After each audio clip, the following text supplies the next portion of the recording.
You know, I found out something, Alero, that when we're talking about insecurity in Nigeria, one of the agencies, well, EFCC is definitely one, but one of the agencies we don't look at when we're talking about insecurity is the NDLEA.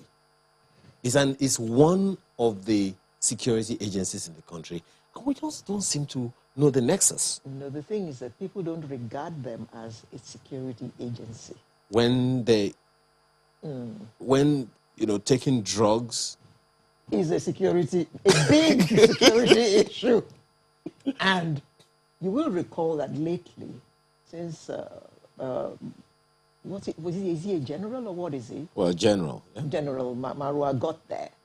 There have been all kinds of revelations and my ears have been tingling. There have been huge hauls.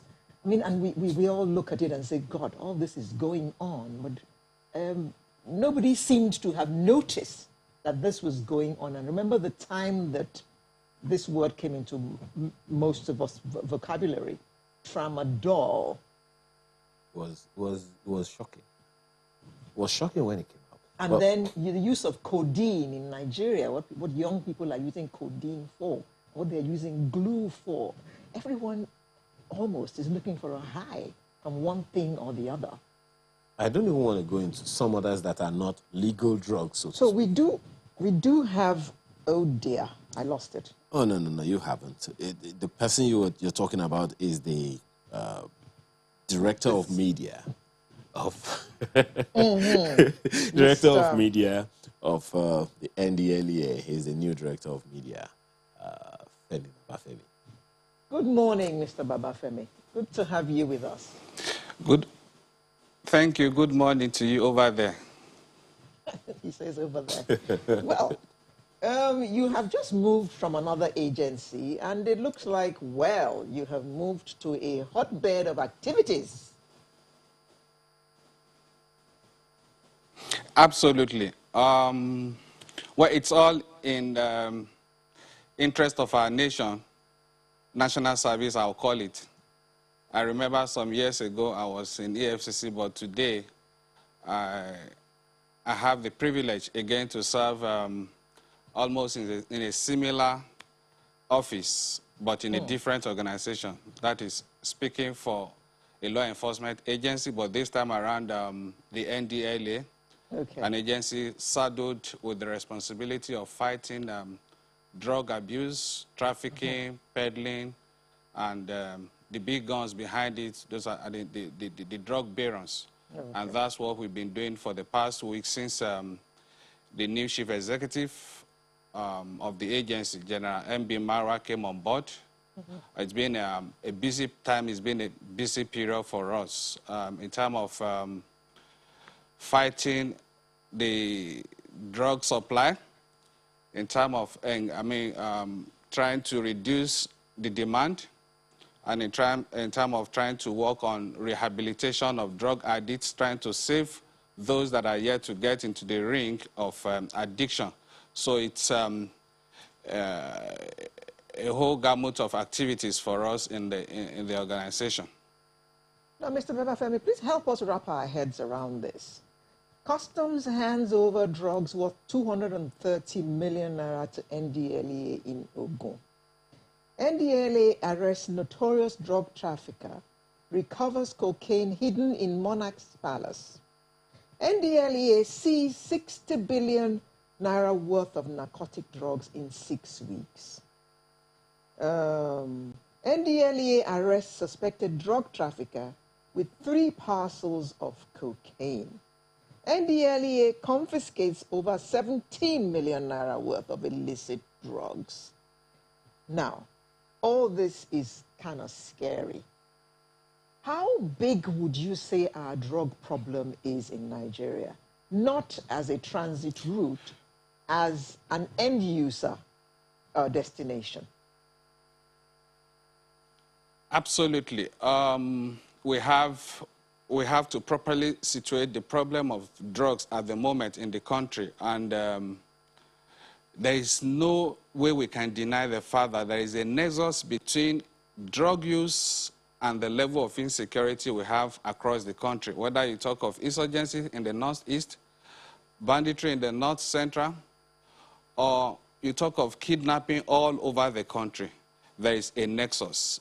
Based on intelligence, based on available information to us, we know that definitely nobody in his right senses will go into a school dormitory in the night to kidnap over 300 students. Nobody will do that. These things are done under the influence of drugs. And in some of the raids, I can even conveniently say most of the raids done by our security agents in the criminal hideouts in the field of engagement, we have also discovered from information shared that apart from cache of arms and ammunition recovered from those areas, you also have packs of drugs, empty and filled ones. So it means that the drug is what is pushing them to go out there and do the abnormality. So in essence, the level of criminality we have at the moment in the country, there can be nothing more than drug responsible behind all of these things. And the chairman of the agency, General Marwa, has consistently said this loud and clear to make it so that the nation can build this problem into our security architecture so that we can understand, situate the problem and know, because if you don't know the root of a problem, you may find it difficult to get a solution. If we don't address the problem of drug as the basis, as the root cause of some of these things, we may not get over some of these security challenges we're talking about for years to come. That is a fact we have to agree. And some of those we have, some of the addicts we have interacted with, they talk about these things, that when they take the drugs, they feel like they can do anything. They feel like the ordinary human being out there is nothing. You look like an insect to them. And that's why some of these insurgents, some of these bandits go out of their way to dare security, agencies, to dare the people in communities, to do all manner of, to commit all manner of atrocities. We have to understand it. And the earlier we take this and come up with a holistic approach to solving the problem. Like in the NDLA, we have, we're working with a three-pronged approach at the moment. Mr. Babafemi. Mr. Babafemi, I beg your pardon. We need to take a short break now. And when we return, we'll continue this conversation. And you'll also tell us how come these drugs seem to be readily available.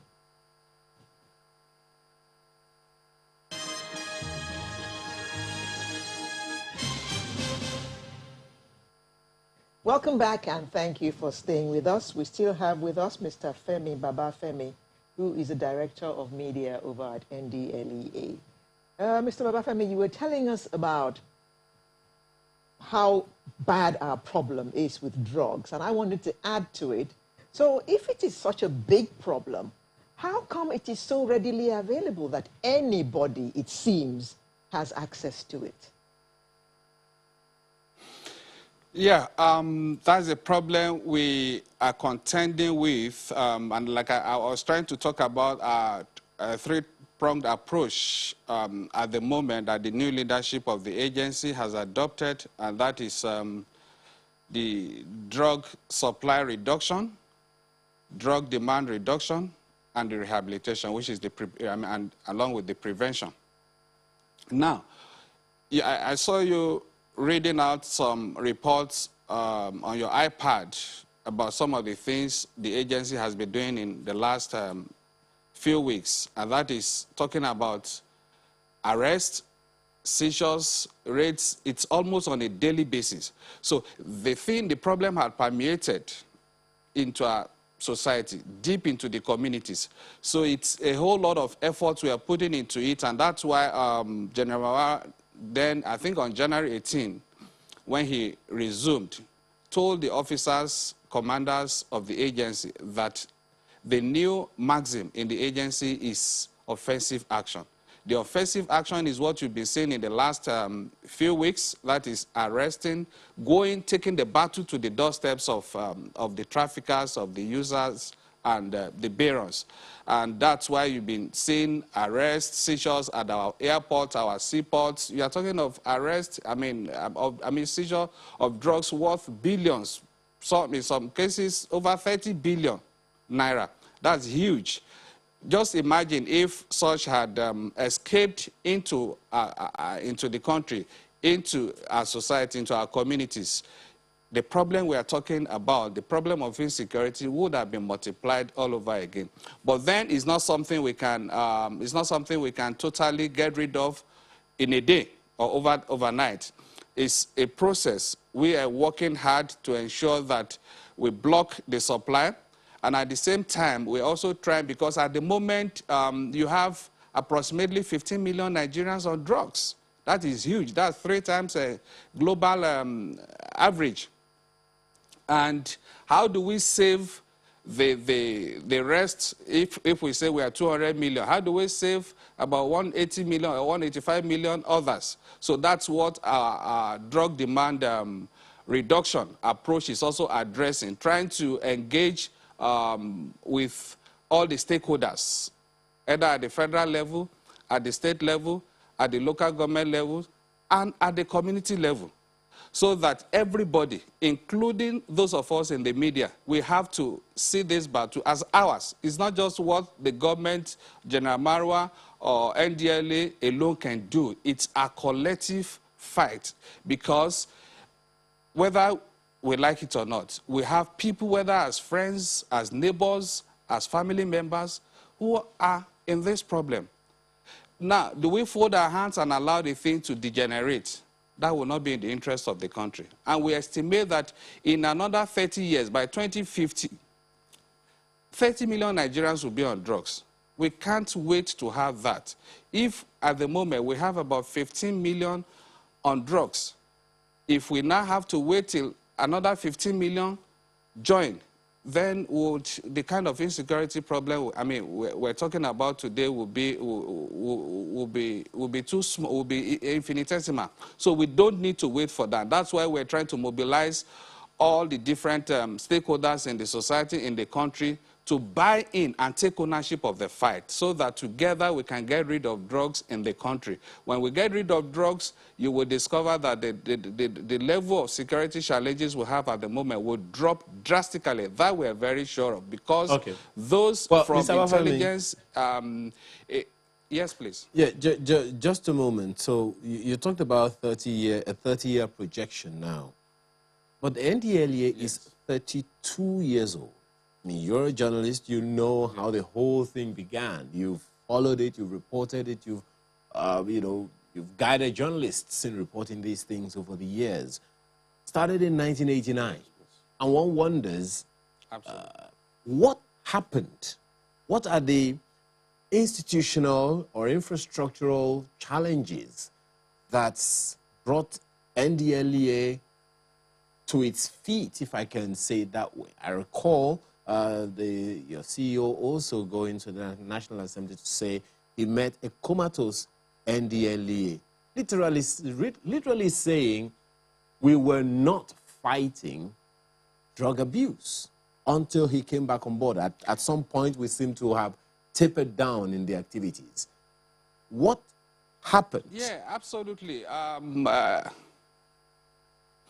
Yeah, that is a fact. That is the truth, because when he came in, he discovered that quite a lot of things were not right, actually. And one of the major things, I think over the years, the agency has not been properly funded. I mean, an agency that is so critical to the socio-economic development of the country, has more or less been pushed to the background for some years. So it's not really helped the fight. And that's why the thing had really permeated the society, has really gone bad until the recent efforts to bring up things. And that's why if you follow some of the activities of the agency in the last few weeks, you discover that the leadership has been trying to move around all the various stakeholders. You mentioned National Assembly. National Assembly is a critical stakeholder in the fight. We've been going to state governors because whatever the federal government is doing at the national level, if the states don't do the same, don't come in, we still have the problem at that level. And when we have the problem at that level, it will impact on whatever negatively on whatever is happening at the national level. So we're trying to move around the states to engage with the state governors, and that's what General has been doing in the last. I mean, we've been to Rivers, we've been to Adamawa. I know we're going to some other states in the coming week. So it's trying to engage everybody to take this battle as a collective battle rather than leaving it to NDLA. We also believe that, don't also forget that when you talk of infrastructure, that also is a challenge. I mean, talking of some necessary amenities like vehicles, operational vehicles, and some other things that you need to work with. If those things are not in place, there is really little or nothing you can do. But since the coming on board of the new leadership, I can tell you that he's been trying to engage all the stakeholders to be sure that they support the agency, and that was why he went to the National Assembly. That's why we've been engaging with the civil society. Recently, he inaugurated a special purpose committee of other stakeholders like the civil society organizations, like the NGOs, medical practitioners, and community leaders, trying to bring them together and get them to support this effort. And we believe that if things go on like this, the story will likely change in the next 1 or 2 years by the grace of God. Brother Feli, a few years ago, we heard that Nigeria was a transit point for a lot of hard drugs.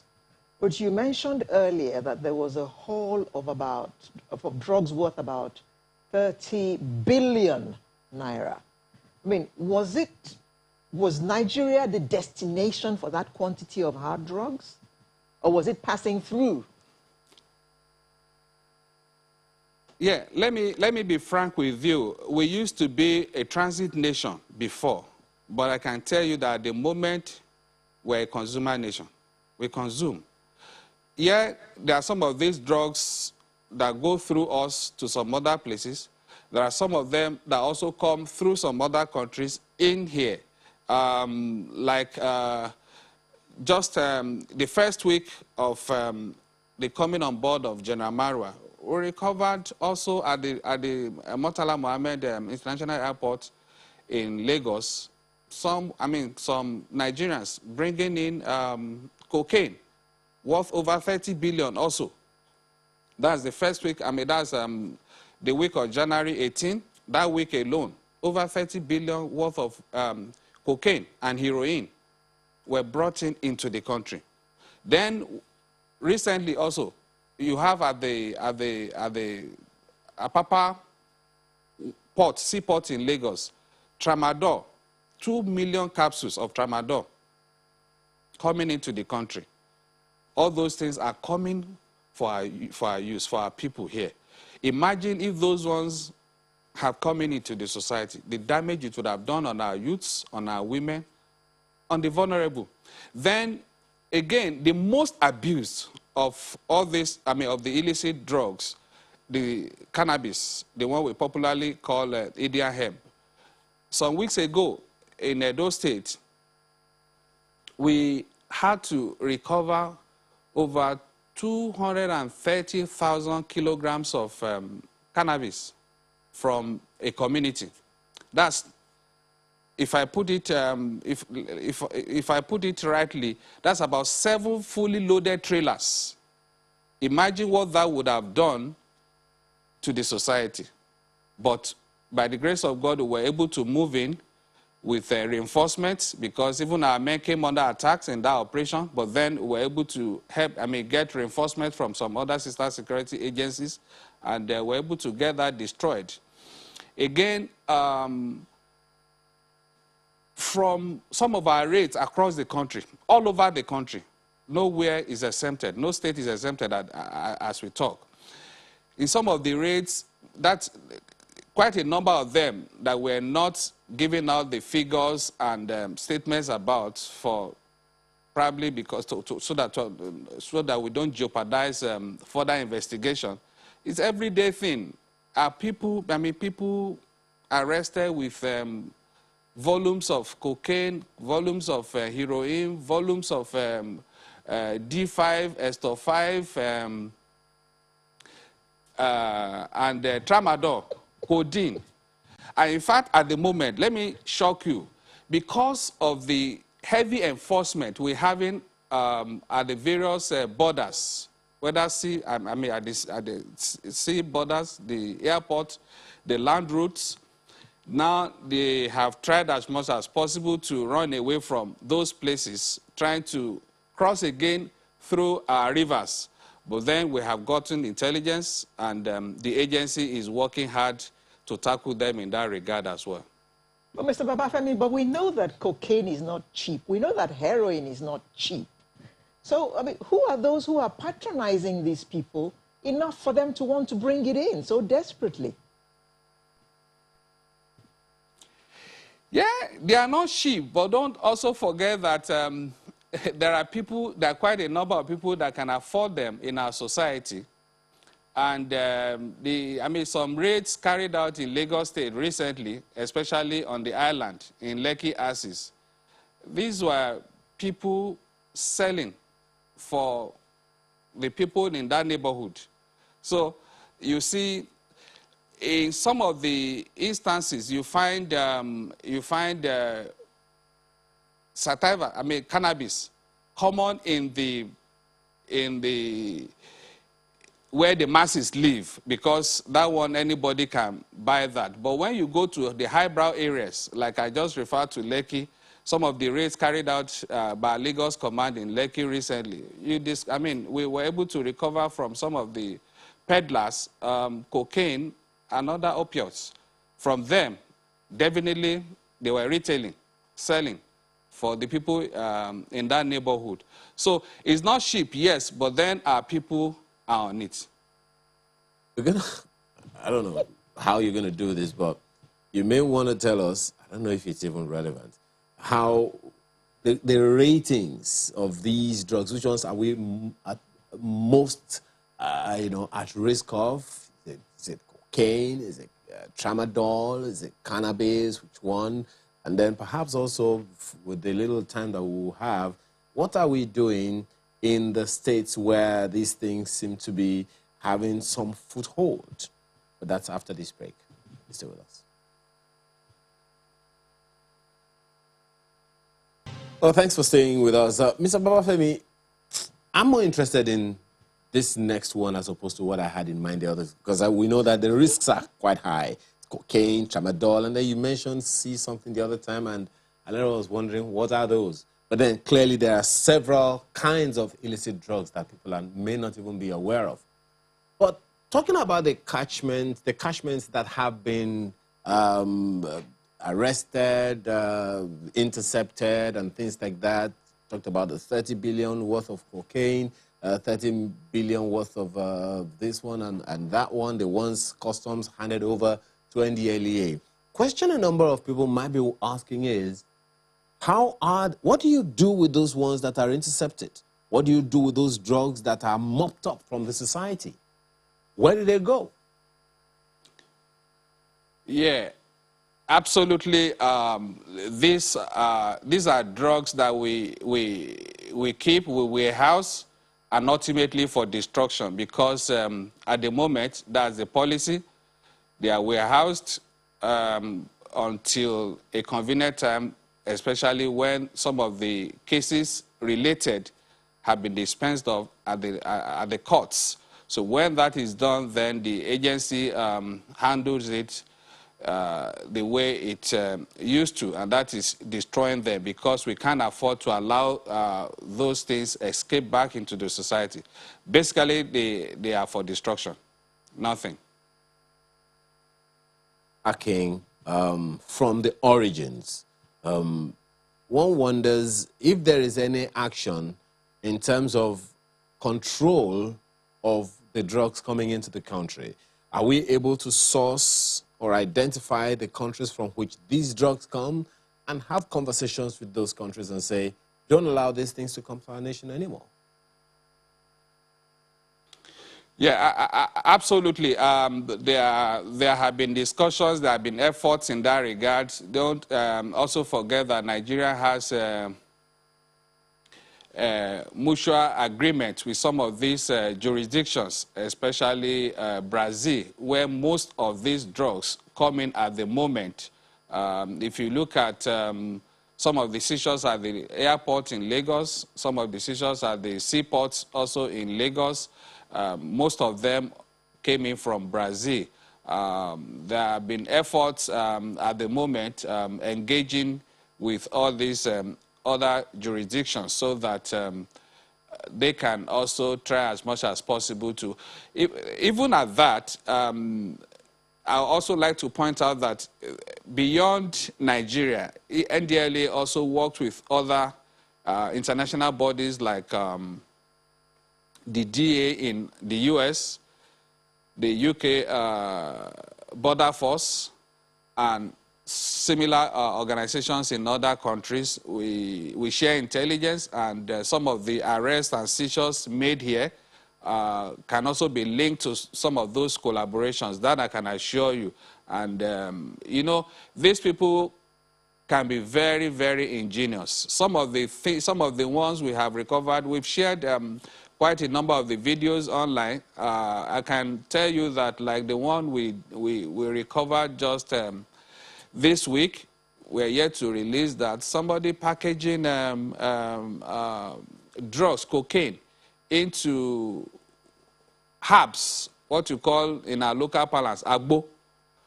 Then another one into packaged processed pepper, hot pepper.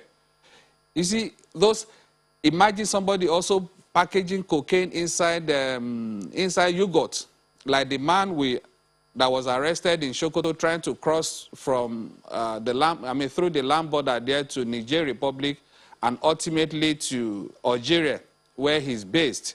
You know, he packaged his own inside yogurt. There are some that were also arrested at the airport in Abuja here, who also packaged his own inside ear cream and body cream. You know, very ingenious means. So if you are not very vigilant, some of these things will escape our security agents. But fortunately here in Nigeria, I can tell you that it's been very difficult for them. They have had, to contend with LDLE operatives in the last couple of weeks. It's been pretty difficult for them. They have tried all manner of means, but then it's been pretty difficult. Like I also said, that now we are also, because it's been pretty difficult to come in through the seaport, through the airport, through the land borders, now they are shifting to our river crossings. So I'm aware the chairman is working hard on that also in the matter of days to come, some efforts, some actions will be seen in that regard. So they are very desperate because it's like you are taking their livelihood from them. These are people that don't have any other thing doing. They would rather die than to get off. So it's been very, very tough for them, and so that's why they are devising all manner of means, but then we can assure them that they have NDLA to contend with.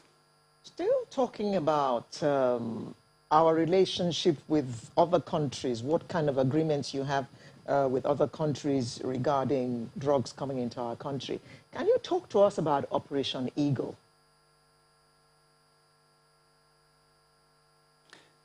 Yeah, this has to do with,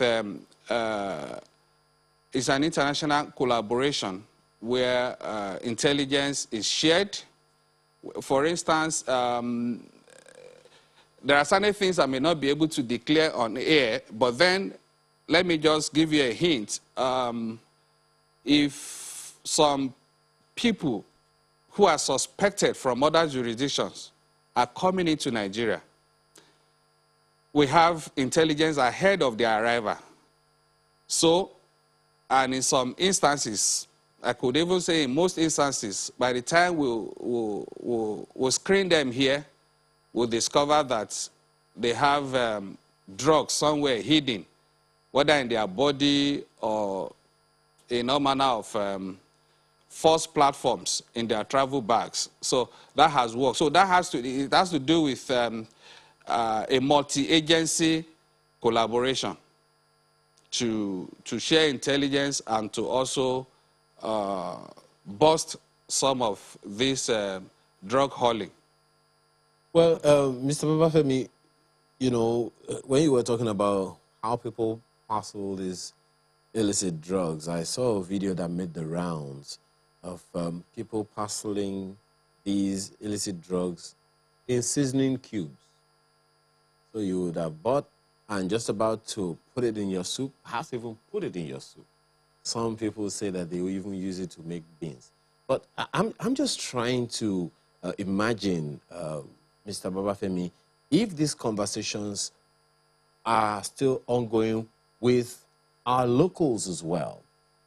Because just as you know, there is the possibility, you may want to speak to us about that, of these drugs being passed through regular or irregular borders, you know, into the country. Are we having, what kind of conversation are we having with locals, the border communities, to carry them along and join in the fight? Yeah, absolutely. That's what I talked about when I mentioned drug demand reduction strategies being put in place at the moment. And this has to do with putting in those communities, starting from, like, we're operating at the federal, pushing that to the state, local government, and community level, setting up drug control committees. Because let's look at with the contest, the community contest. The religious leaders, the traditional leaders in those communities, they know the people in their neighborhood, they know the people in their communities. So they can tell who is doing what at any point in time. So we're trying to get them to come on board so that they can share intelligence also with the NDLA. You know, somebody who has just come in and like somebody in Adamawa State, he was trying to move over to Cameroon, and he had to stock cocaine and tramadol in some homes, some residential homes there. And through local efforts, through community efforts, we were able to get intelligence of what was happening. And our mayor moved in. We were able to recover that, and the fellow is facing the music at the moment. So we're working with all layers of our society, with all the strata in our society, so that we can get rid of this menace. And that has been working. Even though we're still trying to get as many stakeholders as possible on board, we're still pushing for that. And that's why recently, I think, when Adamawa State, where the governor agreed to set up drug control committees up to the community level, and that will work because the people at these local levels know who is who in their area. So they can tell you who is a stranger, who is coming in with what. Even their own people who are into these things, they can tell you. Beyond sharing intelligence with the NDLA, we also believe they have some level of influence so that they can talk to these people. They can dissuade them from getting into these bad habits. All that we're putting in place, and by the grace of God, we believe they will work a lot in ensuring that we reduce the demand for drugs in our communities. I'm also glad to let you know that we are also trying to take this thing to the schools, even to our political class, you know, trying to get in place a process where our students will have to go through drug tests before they go into school, before they are admitted. Because if you know that you are going to be tested for drugs when you are seeking admission, let's say admission into university, you will want to be very careful, because it's not something you want to, because you know you'll be tested next week, so you want to stop taking drugs this week. No, it's a test that goes back some months, so that to check your system to see what you have in there. So if you know that you would probably lose your admission into a higher institution because of drug test, then that would put some check on you. Then we're also trying to see how we can get even public servants to be tested. Our political, members of the political class, those aspiring for political offices, we're also trying to see how we can get them to be tested, so that when they also know that for you to get elected into a public office, you will undergo drug tests, so you would also want to abstain from that. So all of this we're trying to put in place to be sure that we reduce the drug demand in our society. Yeah, we'll still stay on this local ambit in a while, when we return from this break, because there's a crucial element. We know how well-resourced the industry is. But after this break, do stay with us.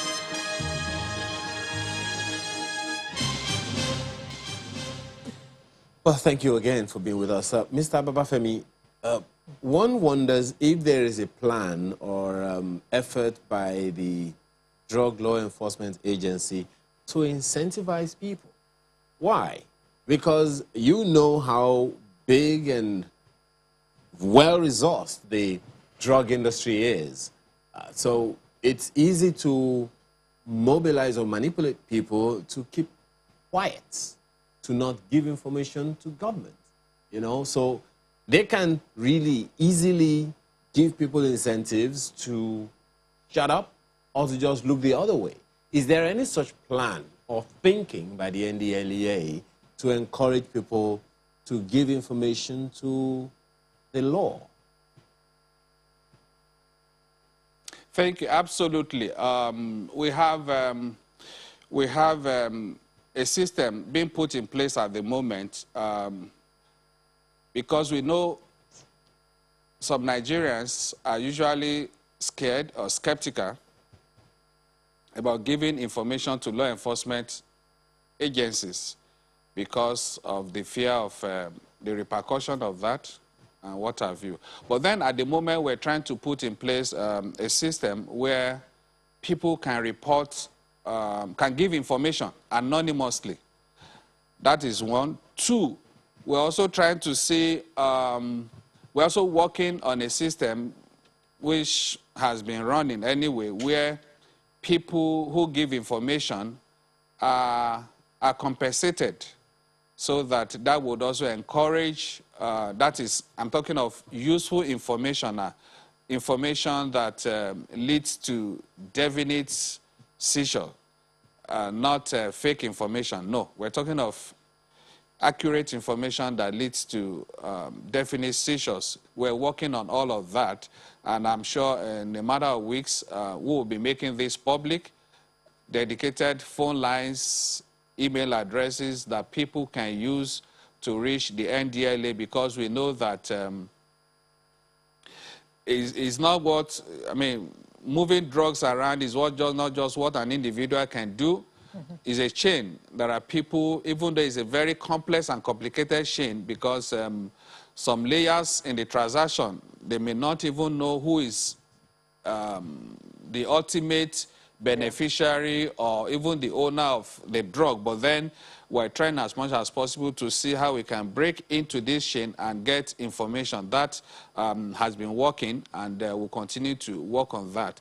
Beyond that, we have also tried to work with our religious institutions, work with our traditional institutions, because they are also very vital. They are very central to the whole effort, because we know that we are a religious nation. Our people listen to our religious leaders a lot, so we've been trying to engage them also to bring them on board so that they can bring to bear their influence on our people. The same thing with religious leaders. I mean, traditional leaders. We've been visiting them. We've been visiting the religious leaders, visiting everybody, trying to bring everybody on board.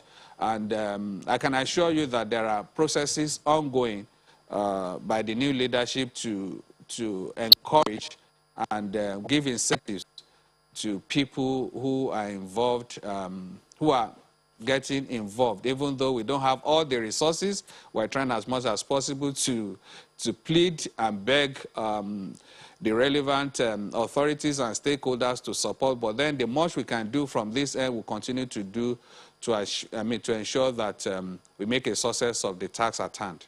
Okay. Now, Akomugbenga says, I believe it's time to go after the local drug barons. Some are on social media, advertising it in different forms. Are you aware of that?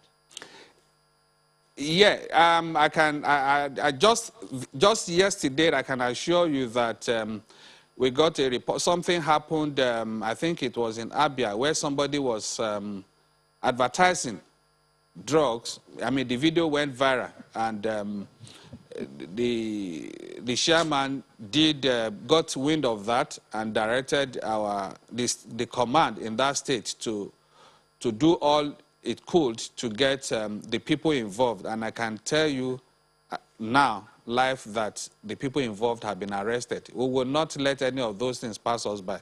We're working round the clock. We have intelligence directorate monitoring all that is happening on the social media. I mean, trying to track these people, and they can't escape the long arm of the law. And talking of local barons again, I also can tell you that someone that has been on the run for 10 years, just some 2 weeks ago, we got him. He's been on the run for 10 years. So what it means is, for now, with the new NDLA, with the renewed fight, you can only run, you cannot hide forever. Well, this other information on Twitter from Adeola Johnson says, the 15 million figure you quoted for drug addicts in Nigeria is a gross underestimate. Oh dear. He says, I have found more than 50% of farm workers I try to hire use tramadol, marijuana, or other drugs. Tobacco, which is nicotine, is nearer 90%. How do you react to that? Yeah, don't forget that the figures we're working on is an estimate. That is one. Two, the United Nations Office on Drugs and Crime, UNODC, did carry out a research in 2017, the result of which was published in 2018, and that research gave a figure of 14.3 million Nigerians on drugs.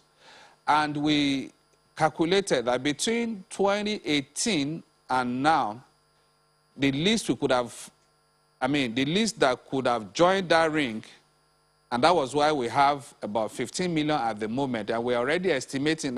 I'm not disproving what the person is saying, but then we're trying to work with official available statistics. We don't just want to speculate. That's why we're saying at the moment we have nothing less than 15 million Nigerians, and we're also still estimating again that in another 30 years, by 2050, we'll be having 30 million Nigerians on drugs if drastic efforts are not made. Very quickly, Mr. Babafemi. Yes.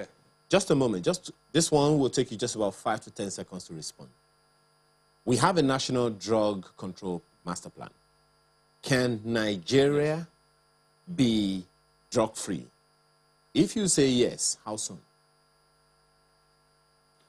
Well, it's not.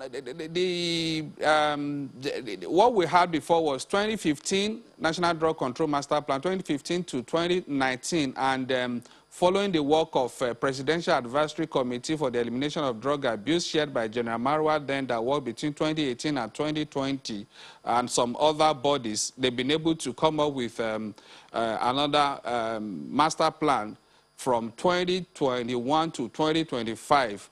All the recommendations, we're working on them at the moment when they are fully approved.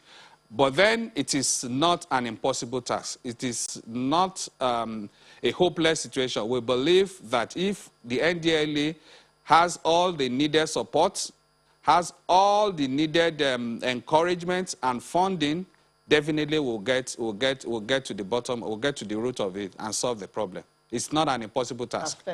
Babafemi, Director Media.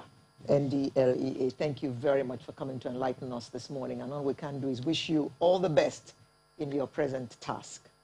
And that wraps up Sunrise Thank you very much. Today.